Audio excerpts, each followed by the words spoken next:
Greetings and salutations, friends and gamers of all stripes. GM Dave here, your man behind the screen, with part 2 of our look into suspense in tabletop games. We're mixing up the video a little bit today. I'm out and about for some deliveries at work, and I decided, it's been a good long while since I've done a road video. I kind of feel like doing one again. And since this is a topic that I've already got a pretty clear-cut idea of how I want to approach it, I figure, why not?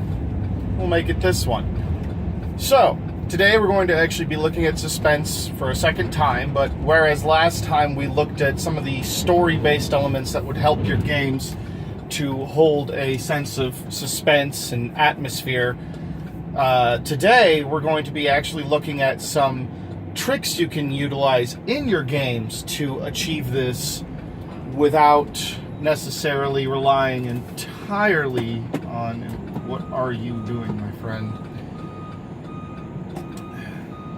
Guy's making a U-turn, doesn't even freaking make it clear that's what he's doing. Great. Anyway, like I was saying, last time we were here, we discussed the story applications of suspense. How to make elements within the story support suspense, support that atmosphere, that sense of impending dread. And today's topic is going to be looking at tricks you can do in-game, things you can do while sitting at the table or at the computer if you're playing online to help foster that atmosphere, that sense of suspense. And the first thing you want to do is a little something I call making the mundane scary. Functionally, this is essentially jump scares in your game. At least as close as you can get to something like that. I know it's not entirely possible to actually make a proper jump scare in your game, but there are ways to build scenes of tension in moments where there really isn't any danger. And that's what I'm talking about when I say making the mundane scary, or when I talk about jump scare, so to speak. I'm talking about making something that isn't dangerous, making something that wouldn't be harmful to the characters that they don't know is there yet, tense and suspenseful. One example I have of this, the most recent example I have of this, came from a few years ago when I was running Carrion Crown in Pathfinder 1 for some of my friends. We were in the second book, and without spoiling much for anyone who hasn't played it, essentially the party was going into a laboratory, a big alchemical lab, and they were searching for the alchemist who owns the place, as well as evidence regarding a particular incident that they were investigating that happened in this city, this small city, before they arrived. And this alchemist and his assistant were apparently tied to this event, so they're trying to find this guy. So, long story short, they come into one of the rooms, which is a loading warehouse. There's a few old empty crates there. There's a big door with a crane outside to load these crates and load these things into horse-drawn wagons for transport to other parts of this nation that their game takes place in, which was Ustalav. And there are some crates in the room. There's 3 specifically in a far back corner of the room, large crates. And when they come into the room, I noted the players, I had them all roll perception checks. Because normally there isn't anything in this room. It's an empty room. It's, there's nothing functionally, there wasn't anything really interesting. And for me, I was thinking, that's not very much fun. So let's make this interesting, because there's some really neat stuff in this factory, in this lab, that they're going to run into later on, but this is an early room that doesn't really have much in it, and the AP, in my opinion, really didn't take proper advantage of that fact. So I decided to take it into my own hands. And what I did was I had them make perception checks. Everybody failed except for the party bard, which was perfect in my opinion because he was our newest player and he was really getting into this stuff. So I mentioned to him, his character's name was Padar. So I mentioned to Padar, when you guys enter the room, you swear you hear scratching coming from the back, one of the back corners of the room. And so he's like, which corner? And I say, make another perception check. So he makes it, and he, again, exceeds it wonderfully. He was rolling killer this particular day. So he passes it, and I tell him, well, from the doorway you're at, it's in, like, such and such corner, the corner with the crates. I can't remember exactly how the room was laid out. So, he says, like, and it sounds like scratching? He says, yeah. Listening to it more carefully now, it sounds like scratching coming from inside the crates. Like something is moving around in there. Almost like something might be trying to get out. And he's like, oh geez. Immediately the player starts getting nervous because this whole pre-made campaign, the Carrion Crown campaign, is horror themed. So there's been a lot of instances throughout the first book where they would get surprised and ambushed by, by a creature or a haunting or something like that. And they've had one other instance of, they did one other part of the second book before this, because the second book is very open-ended in how you can approach the investigation that you're on. There's 3 different areas you can go to, and you can go to them in any order. So they went to one of the other areas before coming to this lab. The lab was their second choice. And so they had already faced an ambush there, so they were already kind of on high guard because of that. And so when he hears this, he starts getting nervous, both in character and as a player. And I'm just thinking, this is great. This is exactly what I was hoping for. So he informs the party, and the party's fighter, who's their impromptu leader, kind of tells them, all right, everyone, heads up. But here's something in the crates. Let's go check it out. And he turns to our party's alchemist, who happens to be an elf and who is built to be very good with perception and stealth and all that stuff. He basically built an assassin alchemist using the vivisectionist, I believe it was, archetype. It was very effective too. So he listens in now too, and he gets a better roll this time, and he agrees. So yeah, I hear it too. There's definitely something in there. So they go to check it out, and they're looking around, and they can't quite determine which crate it is, because it's loud, but since it's in this corner, it's kind of bouncing off the walls, and it's not really clear, okay, which crate is it? What's making this noise? Well, what's doing all of this? Which one is it? So they find a pry bar, find a crowbar, and Padar offers, he says, I'm the least combat capable of our group, so everyone else get ready. I'm going to open these crates. So I already have decided in my head which crate it is, and I ask him, all right, which crate do you pick first? And he picks one that doesn't have the creature. So all right, so you're going to open the crate? Yes. Okay, make a strength check. You get a bonus for having the crowbar. He makes a strength check. He succeeds. Like, all right, put the pry bar in, and slowly you begin to pop open the crate. It resists for a bit because the nails are rusted, and they're creaking as you open it. But eventually, it gives way. And that's the sound he made. Luckily for you, it's empty. So this continued on for the next 2 crates, because it just so happened to be that the one that had the creature in it was last. So he gets to the last crate, and I said something along the lines of, go to the last crate. You're sure this thing has to be inside it. What do you guys do? And everyone gets ready. Everyone else has their weapons drawn. They're all trained on the crate. And my friend who's playing the alchemist turns to Padar. He says, open it. And so, the player playing Padar puts the pry bar in, and it's up. Again, you pull with the pry bar, and the nails slowly give way, creaking and shrieking as the rusty nails pull from the wood. Slowly, the lid begins to pop off, and you can hear this thing skittering inside, scratching, clawing, throwing itself all around. And he's audibly and visibly getting nervous. We were playing this online. I had a video chat open for this particular session, and he was visibly getting really nervous. But my friend who was playing the Alchemist was kind of snickering because he's seen me do this before. He's played with me for years, so he knows what to expect here. My friend playing Pardar did not.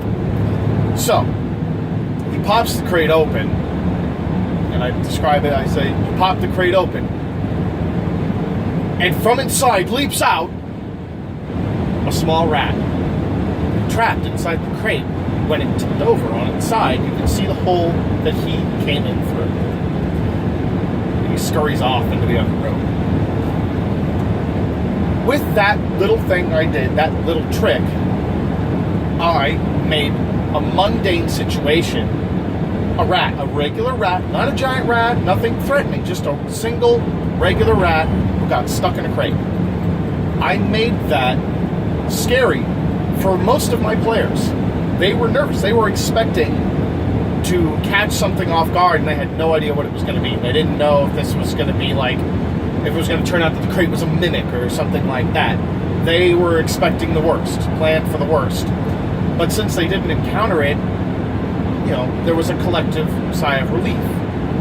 However, because I built up that mundane moment to be very tense, they were now on guard for the rest of this dungeon, for the rest of their exploration of this lab. And it made the complete tension throughout the rest of this little adventure they were on, the rest of this portion, I should say, much higher. Everything felt much more suspenseful. They were making checks as often as they could. They were listening for every little sound they could. And when they finally did get ambushed, again, it happened to work out perfectly because they didn't hear it coming. And it came out of nowhere. Blind flesh golem. At least I believe it was a blind flesh golem led by a pair of homunculi chained to its chest, although that might have been in the previous book. I don't remember. But something along those lines, some like alchemical creation, alchemical monster ambushed them, and they didn't hear it until it was too late. So, with that one moment with the rat, I managed to make the entirety of the rest of the dungeon much more tense than they would have originally had it be, simply because I decided to take it upon myself to take a moment that didn't have anything planned for it, to do something very simple and try to make the atmosphere scary. But my descriptions alone and my decision to make this mundane event frightening alone, or at least attempt to, was not the only factor in made it frightening. And here we're going to move on to the second trick, and that is setting the mood with music or sound effects. Now, this is something that a lot of GMs and DMs do talk about. A lot of people who've been gaming for a long time will try to find good mood music or collect some sound effects that they can play to sort of increase the atmosphere. And the effect that this can have is profound. Now, of course, you still need to set up the story and the situation in-game to work with this. That needs to be set up first, and that needs to be effective first. You can make these moments effective without music. And really, you should strive to do that. You should, even if you're getting music, go with the assumption that I need to make this effective without music. Go with the assumption that even if you have music planned, that your music player, your MP3 player, your phone, your computer, the website or program you're using to share your game, whatever it is that you're using to play your music, assume while you're making your game, while you're planning this stuff out, that it's not going to work. And plan to make the situation itself work as a tense, suspenseful, atmospheric situation without the music. That way, when you have the music, it adds that extra layer and makes it that much easier. And the reason why I push for this, even though I will repeat, make the situation work without the music, but if you can, use music and use sound effects. I push for this because music and sound effects, these things, can go a long way towards increasing the tension and building the atmosphere. It is an incredible way to make your games feel more atmospheric. And again, I'm going to go back to an example that I went to last week. Halloween. When the earliest test screenings of Halloween went to producers, almost universally, the studio heads who viewed the movie before anything was added to it said, "What is this? This isn't scary at all. There's nothing scary here. This is just ridiculous." Nobody liked it. And it was because at the time, no soundtrack had been written. And they apparently had a lot of trouble getting someone to write the soundtrack. And that's why John Carpenter stepped up, along with the composer that he worked with. John Carpenter actually, like, something that some people don't realize is John Carpenter is famed for writing the theme music to Halloween and a lot of the piano scores to the movie, but he didn't do it by himself. Sadly, I'm forgetting the name of the man who helped him, but he actually went on to work on a number of the other Halloween movies, and I think he might have even directed one of them.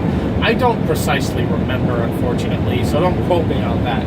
But nevertheless, they went to work on the soundtrack immediately after getting that information. And within 3 days, they had it written and planned out and started working it into the film. And the difference it made was night and day. They worked the soundtrack into the film, didn't change any of, I believe they didn't really mess with any of the shots, any of the scenes, anything like that, didn't really do much in the way of reshoots before sending it back. They just added the soundtrack and some sound effects, like, those moments where you're looking through Michael's eyes and you hear that creepy breathing. I believe they added those in at that time too. They sent that back, and not only was the difference night and day, when they looked at it again, the studio heads agreed the difference was night and day. The music builds the atmosphere in Halloween. Without it, the atmosphere isn't there. And the same is true of Jaws and a lot of other really effectively suspenseful horror and thriller movies. The ones that do suspense well tend to have pretty memorable soundtracks because the composers working on these movies, they write the music with that goal of suspense in mind. And oftentimes it's fairly simplistic music too. So if you can, get music, get sound effects, compile that stuff together in a playlist to use in specific moments. And better yet, if you can, theme that music and those sound effects. Even if it's like, even if you have to cheat and do something kind of cheap, like grab from one or a series of movies of a certain kind, go for it. Because if you can get something that's thematically appropriate, grabbing them from the same game or series of games, grab them from the same movie or series of movies, so on and so forth. If you can do something that's thematically appropriate and has consistency within the style and sound, that's going to make the atmosphere feel more consistent as well. So, go for music. Go for sound effects. And the last thing I want to touch on is pretty simple. This is something to do before you start your games. When you're working with your players in a suspenseful setting, particularly if you're trying to do this with a one-shot, have your players make the characters 2-3 weeks, sometimes even a month, or maybe even a little more in advance. Have them make their characters in this time. For one, because they'll be able to discuss their characters with each other, grow a little bit potentially more excited about this game by doing so, and encourage them to do this. I always think that's a good idea to have the players discuss their characters with one another. That causes them to not only get a little more invested in their characters, even in the case of a one-shot, but it causes them to get a little more excited about the prospect of playing in your game. The other thing, though, the other reason you want to do this is because you want to use this time to ask them personal questions about their characters. You want to learn what their characters are afraid of, what makes their characters nervous, what makes their characters, what would kind of push them over the line in terms of, their morality, things like that. You want to also couch these questions and not couch them, but embed them in lists of other questions, more general about their backstory and their personality. Weave these things in to questions about their personality to sort of keep the fact hidden that you are gathering information about what they fear, what makes them nervous, what would cause them to push their boundaries morally, what they value, what they don't value, all stuff that you can use against them. And you want to ask them this in advance because you want to give them the opportunity to potentially forget that you asked them these things. Now, they aren't necessarily going to forget, but you want to give that potential that they will. Or that at least they will put it to the back of their mind as they discuss the more exciting aspects of their characters with each other and ideas and theories about the game you're going to run.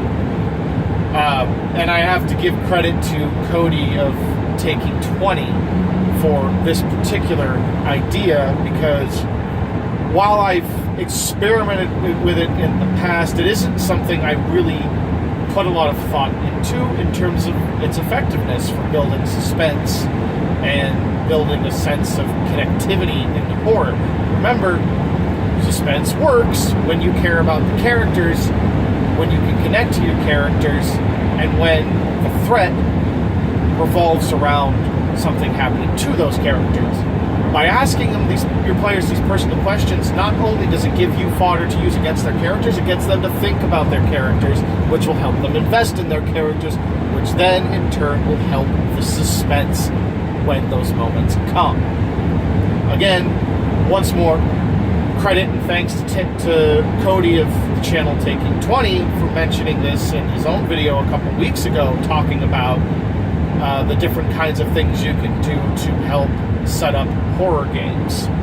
That was one that really struck me when I was starting to think of tips and tricks for suspense as something that would work particularly well in a game where you're trying to set up a suspenseful, tension-filled atmosphere, and you're not going for something a little more pulpy, a little more, Robert Rodriguez horror movie style of game, something that's more actiony and pulpy in its style.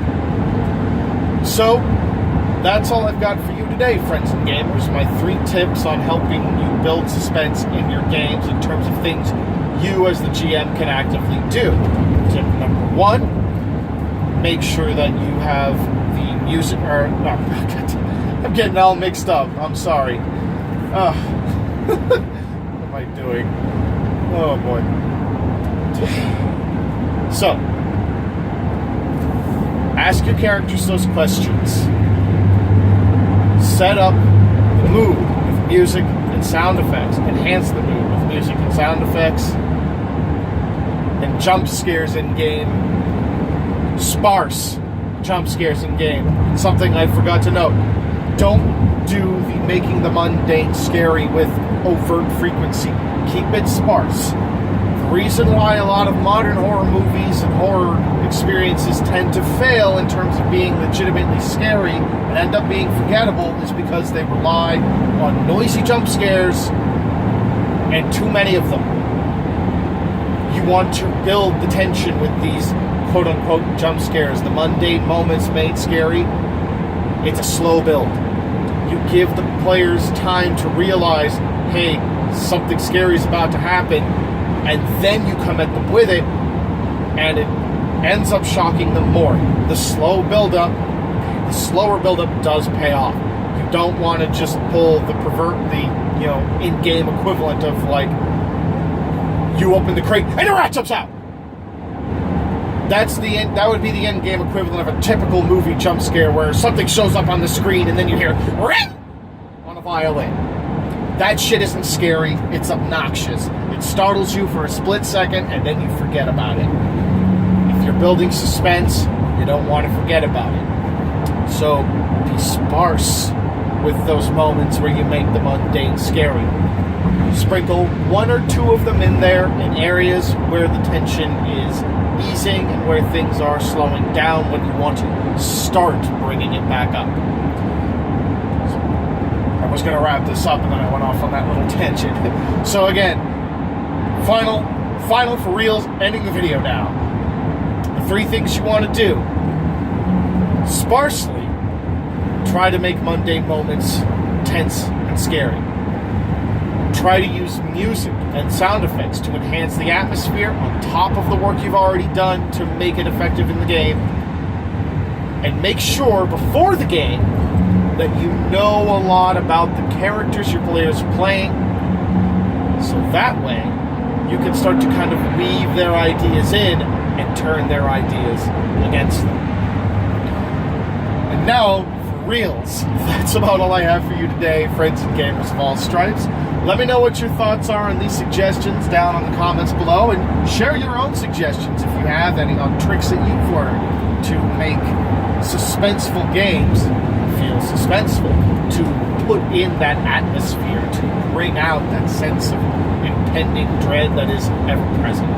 I'd love to hear your suggestions in the comments down below, so please feel free to share them. If you liked the video, as usual, leave it a like, share it around, consider subscribing if you would like to see more, and make sure that you hit that bell notification icon. More importantly, scroll down to that description box, open it up, and follow me on social media.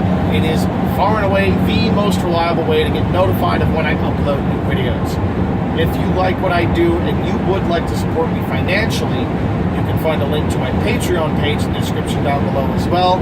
Any donation of any amount, if it's as little as $1, is thoroughly appreciated and very helpful to me. More than that, I'm just very thankful for the fact that you found the time, that you found it worthwhile, I should say, to take the time out of your day to join me for this video, to watch the content I've made for you. I hope it was helpful. I hope you enjoyed it. And as usual, friends and gamers of all stripes, my name is GM Dave. I am your man behind the screen, and it is my sincere hope that you continue to roll high, role play well, game on, have fantastic horror experiences in this spooky, scary Halloween season. Take care.